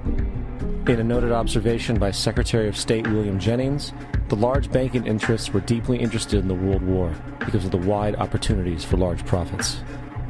It's important to understand that the most lucrative thing that can happen for the international bankers is war, for it forces the country to borrow even more money from the Federal Reserve Bank at interest. Woodrow Wilson's top advisor and mentor was Colonel Edward House, a man with intimate connections with the international bankers who wanted in the war. In a documented conversation between Colonel House, Wilson's advisor, and Sir Edward Grey, the Foreign Secretary of England, regarding how to get America into the war, Grey inquired, "What will Americans do if Germans sink an ocean liner with American passengers on board?" House responded, "I believe that a flame of indignation would sweep the United States, and that by itself would be sufficient to carry us into war." So, on May 7, 1915, on essentially the suggestion of Sir Edward Grey, a ship called the Lusitania was deliberately sent into German-controlled waters, where German military vessels were known to be. And, as expected, German U-boats torpedoed the ship, exploding stored ammunition, killing 1,200 people. To further understand the deliberate nature of this setup, the German embassy actually put advertisements in the New York Times telling people that if they boarded the Lusitania, they did so at their own risk, as such a ship sailing from America to England through the war zone would be liable to destruction. In turn, and as anticipated, the sinking of the Lusitania caused a wave of anger among the American population, and America entered the war a short time after. The First World War caused 323,000 American deaths. J.D. Rockefeller made $200 million off of it. Not to mention the war cost about $30 billion for America, most of which was borrowed from the Federal Reserve Bank at interest, furthering the profits of the international bankers. World War II. On December 7, 1941, Japan attacked the American fleet at Pearl Harbor, triggering our entry into that war. President Franklin D. Roosevelt declared the attack was a day that will live in infamy. A day of infamy indeed, but not because of the alleged surprise attack on Pearl Harbor. After 60 years of surfacing information, it is clear that not only was the attack on Pearl Harbor known weeks in advance, it was outright wanted and provoked. Roosevelt, whose family had been New York bankers since the 18th century, whose uncle Frederick was on the original Federal Reserve Board, was very sympathetic to the interests of the international bankers, and the interest was to enter the war, as we've seen, nothing is more profitable for international bankers than war. In a journal entry by Roosevelt's Secretary of War Henry Stimson, dated November 25, 1941, he documented a conversation he had with Roosevelt. The question was, how should we maneuver them into firing the first shot? It was desirable to make sure the Japanese be the ones to do this, so that there should remain no doubt as to who were the aggressors. In the months leading up to the attack on Pearl Harbor, Roosevelt had done almost everything in his power to anger the Japanese, showing a posture of aggression. He halted all of Japan's imports of American petroleum. He froze all the Japanese assets in the United States. He made public loans to nationalist China and supplied military aid to the British, both enemies of Japan in the war, which, by the way, is completely in violation of international war rules. And on December 4th, 3 days before the attack, Australian intelligence told Roosevelt about a Japanese task force moving towards Pearl Harbor. Roosevelt ignored it. So, as hoped and allowed, on December 7th, 1941, Japan attacked Pearl Harbor, killing 2,400 soldiers. Before Pearl Harbor, 83% of the American public wanted nothing to do with the war. After Pearl Harbor, 1 million men volunteered for the war. It is important to note, Nazi Germany's war effort was largely supported by two organizations, one of which was called IG Farben. IG Farben produced 84% of Germany's explosives, and even the Zyklon B used in the concentration camps to kill millions. One of the unspoken partners of IG Farben was J.D. Rockefeller's Standard Oil Company in America. In fact, the German Air Force could not operate without a special additive patented by Rockefeller's Standard Oil. The drastic bombing of London by Nazi Germany, for example, was made possible by a $20 million sale of fuel to IG Farben by the Rockefeller Standard Oil Company. This is just one small point on the topic of how American business funded both sides of World War II. One other treasonous organization worth mentioning is the Union Banking Corporation of New York City. Not only did it finance numerous aspects of Hitler's rise to power, along with actual materials during the war, it was also a Nazi money laundering bank, which was eventually exposed for having millions of dollars of Nazi money in its vaults. The Union Banking Corporation of New York was eventually seized for violations of the Trading with the Enemy Act. Guess who the director and vice president of the Union Bank was? Prescott Bush, our current president's grandfather, and of course our former president's father. Keep that in mind when considering the moral and political dispositions of the Bush family. Vietnam. The United States' official declaration of war on North Vietnam in 1964 came after an alleged incident involving 2 U.S. destroyers being attacked by North Vietnamese PT boats in the Gulf of Tonkin. This was known as the Gulf of Tonkin incident. This single situation was the catalytic pretext for massive troop deployment and full-fledged warfare. One problem, however, the attack on the U.S. destroyers by Vietnamese PT boats never happened. It was a completely staged event to have an excuse to enter the war.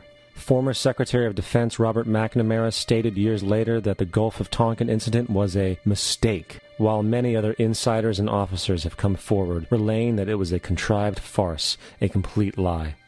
Once in the war, it was business as usual. In October 1966, President Lyndon Johnson lifted trading restrictions on the Soviet bloc, knowing full well that the Soviets were providing upwards of 80% of North Vietnam's war supplies. Consequently, Rockefeller interests financed factories in the Soviet Union, which the Soviets used to manufacture military equipment and send it to North Vietnam. However, the funding of both sides of this conflict was only one side of the coin.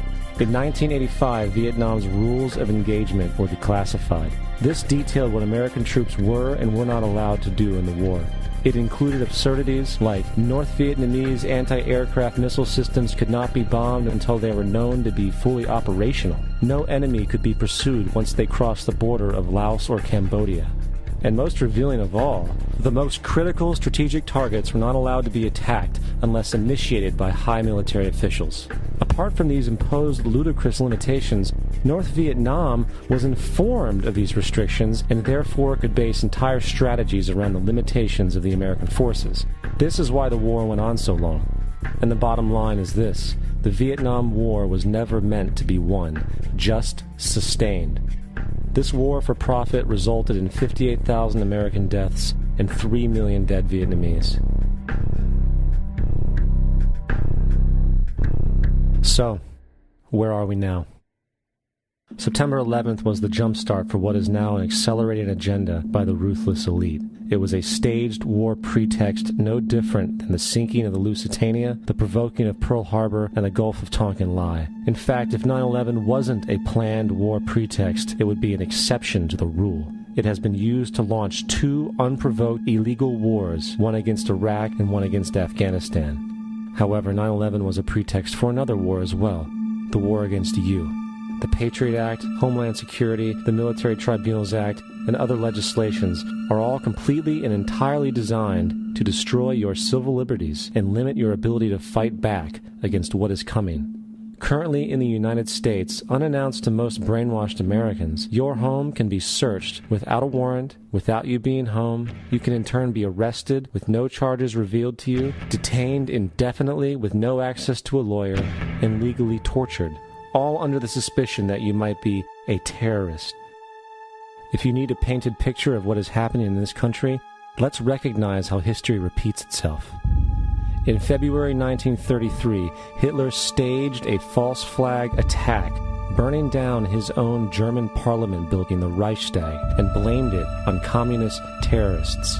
Within the next few weeks, he passed the Enabling Act, which completely eradicated the German Constitution, destroying people's liberties. He then led a series of preemptive wars, all justified to the German people as necessary to maintaining Homeland Security.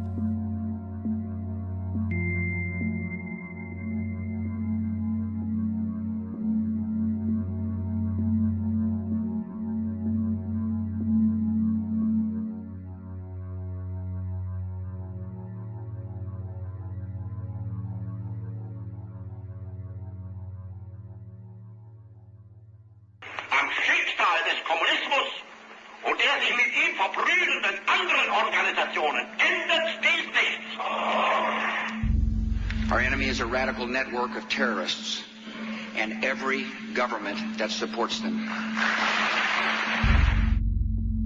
It's time to wake up.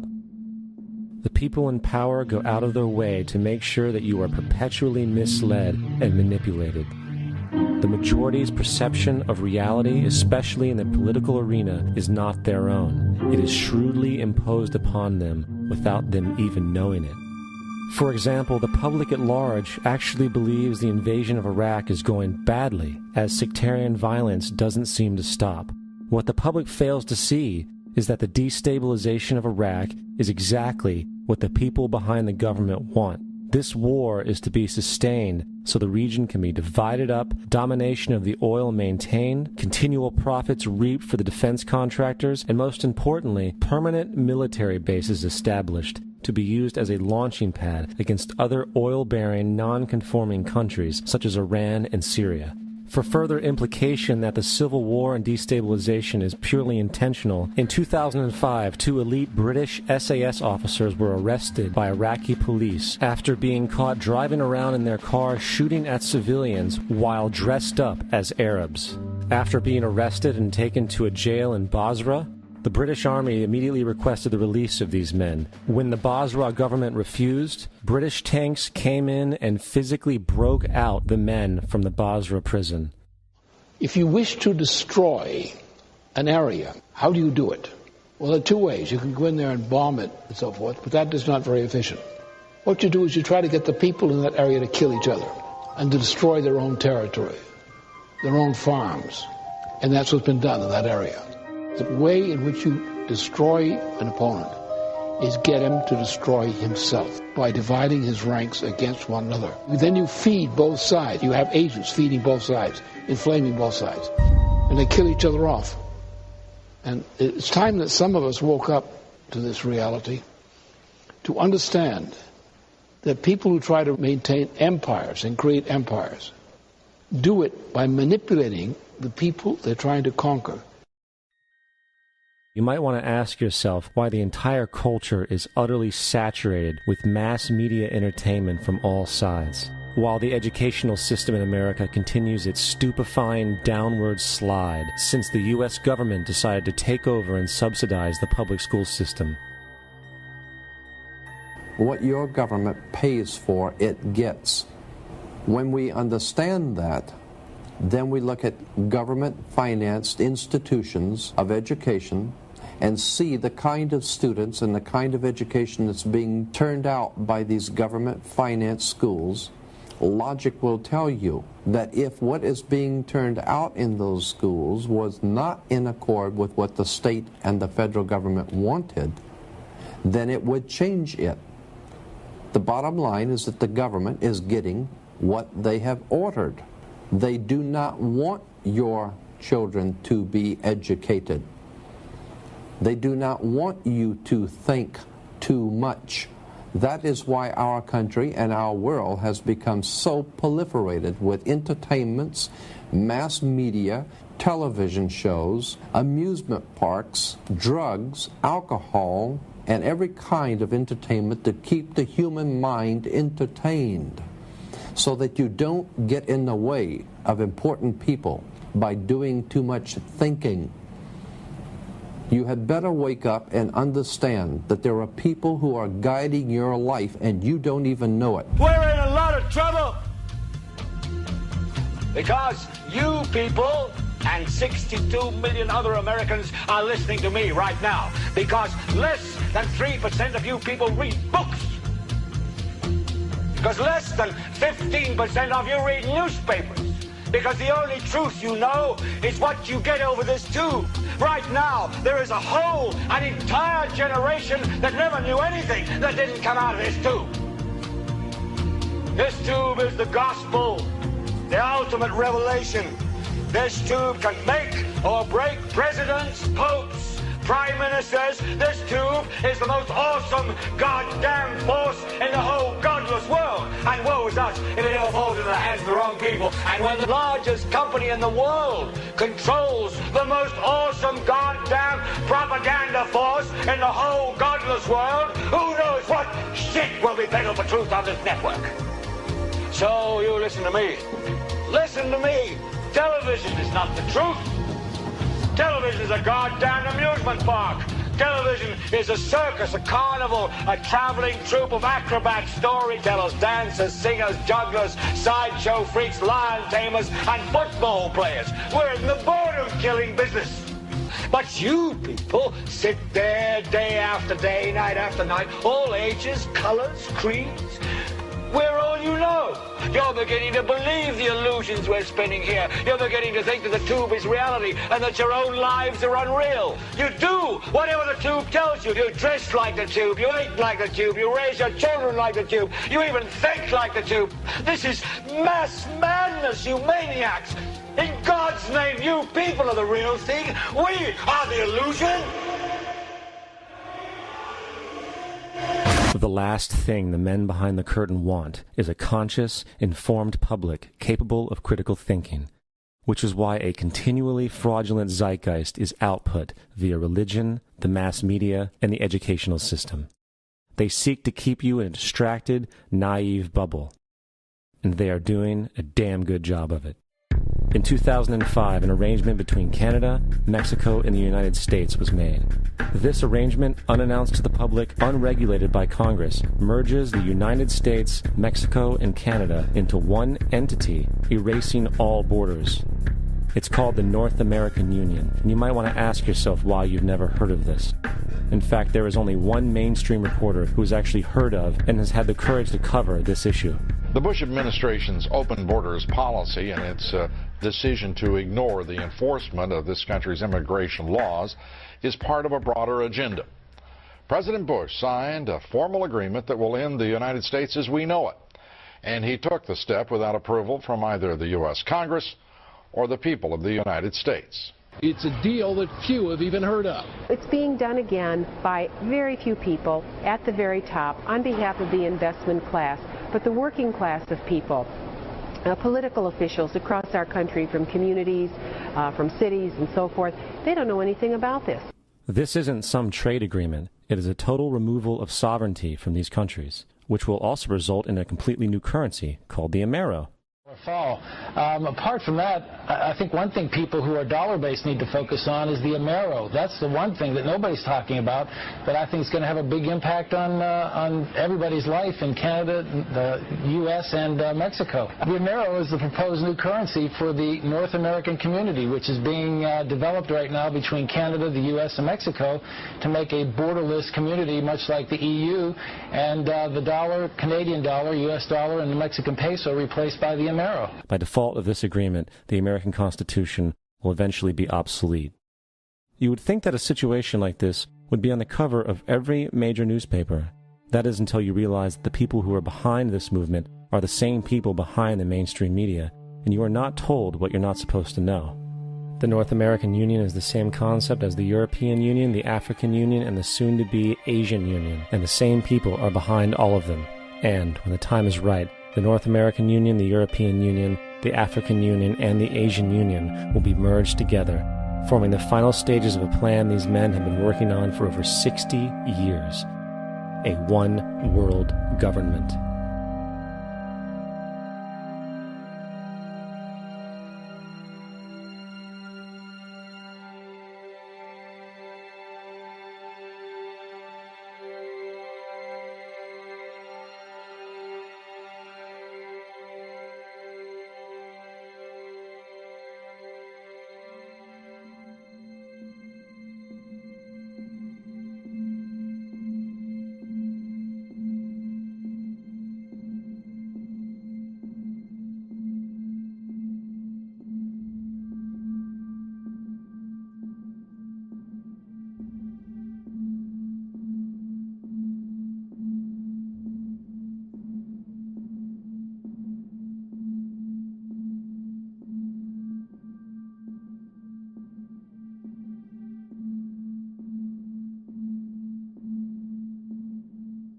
One bank, one army, one center of power. And if we have learned anything from history, it is that power corrupts, and absolute power corrupts absolutely. This is Aaron Russo, a filmmaker and former politician. To his left is Nicholas Rockefeller of the infamous Rockefeller banking and business dynasty. After maintaining a close friendship with Nicholas Rockefeller, Aaron eventually ended the relationship, appalled by what he had learned about the Rockefellers and their ambitions. I got a call one day from an attorney woman I knew, and she said, "Would you like to meet one of the Rockefellers?" I said, "Sure, I'd love to." And we became friends, and he began to divulge a lot of things to me. So he said to me one night, he said that there's going to be an event there, and out of that event, you're going to see we're going to go into Afghanistan, so we can run pipelines from the Caspian Sea. We're going to go into Iraq to take the oil and establish a base in the Middle East, and we're going to go into Venezuela and try and get rid of Chavez. And the first two they've accomplished. Chavez they didn't accomplish. And he said you're going to see guys going into caves looking for looking for people that they're never going to find. You know, he was laughing about the fact that you have this war on terror. There's no real enemy. He's talking about how by having this war on terror, you can never win it because it's an eternal war. And so you can always keep taking people's liberties away. And I said, how are you going to convince people that this war is real? He said, but the media can convince everybody it's real. I mean, you know, it's just that you keep talking about things. You keep saying it over and over and over again, and eventually people believe it. You know, you created the Federal Reserve in 1913 through lies. You create 9/11, which is another lie. Through 9/11, then you're fighting a war on terror, and now all of a sudden you go into Iraq, which was another lie, and now they're going to do Iran. You know, and it's all one thing leading to another, leading to another, leading to another. Now, I would say, what are you doing this for? What's the point of this thing? You have all the money in the world you ever want. You have all the power. I said, you know, you're hurting people. It's not a good thing. And he would say, what do you care about the people for? Take care of yourself and you take care of your family. And then I said to him, what are the ultimate goals here? He said, the ultimate goal is to get everybody in this world chipped with the RFID chip and have all money be on those chips and everything on those chips. And if anybody wants to protest what we do or violate what we want, we just turn off their chip. That's right, microchipped. In 2005, Congress, under the pretense of immigration control and the so-called war on terrorism, passed the REAL ID Act, under which it is projected by May 2008, you will be required to carry around a federal identification card, which includes on it a scannable barcode with your personal information. However, this barcode is only an intermediary step before the card is equipped with a VeriChip RFID tracking module, which will use radio frequencies to track your every move on the planet. If this sounds foreign to you, please note that the RFID tracking chip is already in all new American passports. And the final step is the implanted chip, which many people have already been manipulated into accepting under different pretenses. We have a Florida family who are really pioneers in a brave new world. They have volunteered to be the first ever to have microchip identification devices implanted into their body. After 9/11, I was really concerned with the security of my family. I wouldn't mind having something planted permanently in my arm that would identify me. In the end, everybody will be locked into a monitored control grid where every single action you perform is documented. And if you get out of line, they can just turn off your chip, for at that point in time, every single aspect of society will revolve around interactions with the chips. This is the picture that is painted for the future if you open your eyes to see it. A centralized one-world economy where everyone's moves and everyone's transactions are tracked and monitored, all rights removed. The most incredible aspect of all. These totalitarian elements will not be forced upon the people. The people will demand them. For the social manipulation of society through the generation of fear and division has completely detached humans from their sense of power and reality. A process which has been going on for centuries, if not millennia. Religion, patriotism, race, wealth, class, and every other form of arbitrary, separatist identification and thus conceit has served to create a controlled population, utterly malleable in the hands of the few. Divide and conquer is the motto, and as long as people continue to see themselves as separate from everything else, they lend themselves to being completely enslaved. The men behind the curtain know this, and they also know that if people ever realize the truth of their relationship to nature and the truth of their personal power, the entire manufactured zeitgeist they prey upon will collapse like a house of cards.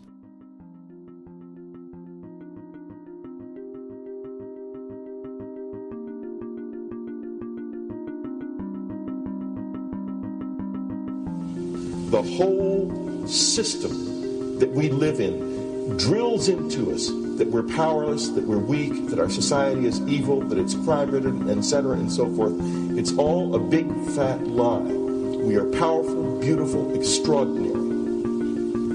There is no reason why we cannot understand who we truly are, where we are going. There is no reason why the average individual cannot be fully empowered. We are incredibly powerful beings.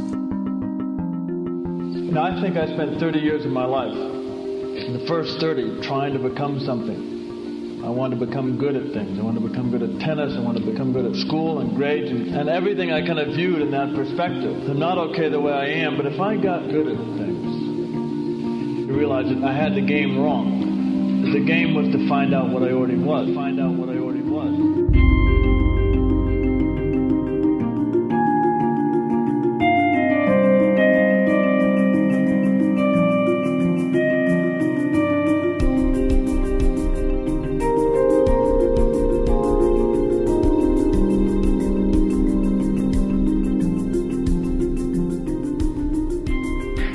Culture, we've been trained for individual differences to stand out. So you look at each person, immediately it is brighter, dumber, older, younger, richer, poorer, and we make all these dimensional distinctions, put them in categories and treat them that way. And we get so that we only see others as separate from ourselves in the ways in which they're separate. And one of the dramatic characteristics of experience is being with another person and suddenly seeing the ways in which they are like you, not different from you, and experiencing the fact that that which is essence in you and which is essence in me is indeed one. The understanding that there is no other. It is all one. And I wasn't born Richard Alpert. I was just born as a human being. And then I learned this whole business of who I am and whether I'm good or bad or achieving or not. All that's learned along the way.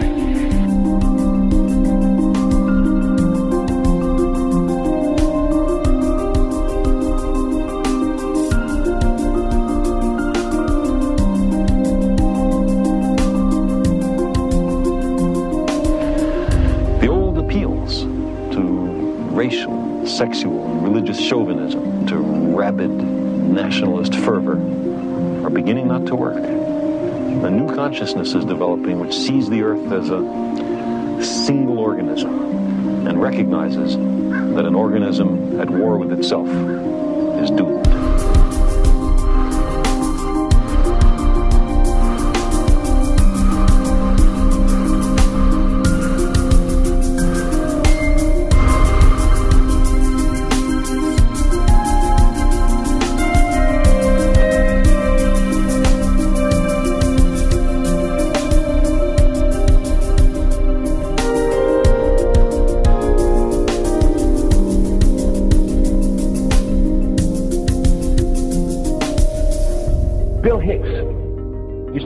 Shows with this. Life's like a ride in an amusement park. And when you go on it, you think it's real, because that's how powerful our minds are. And the ride goes up and down and round and round. It has thrills and chills, and it's very brightly colored. And it's very loud, and it's fun for a while. Some have been on the ride for a long time, and they begin to question, is this real, or is this just a ride? And other people have remembered, and they come back to us and they say, hey, don't worry. Don't be afraid ever. Because this is just a ride. And we kill those people. Shut him up. I've got a lot invested in this ride. Shut him up. Look at my furrows of worry. Look at my big bank account. My family. This has to be real. It's just a ride.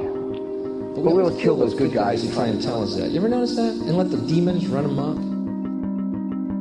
But it doesn't matter, because it's just a ride, and we can change it anytime we want. It's only a choice. No effort, no work, no job, no savings of money. Just a choice right now between fear and love.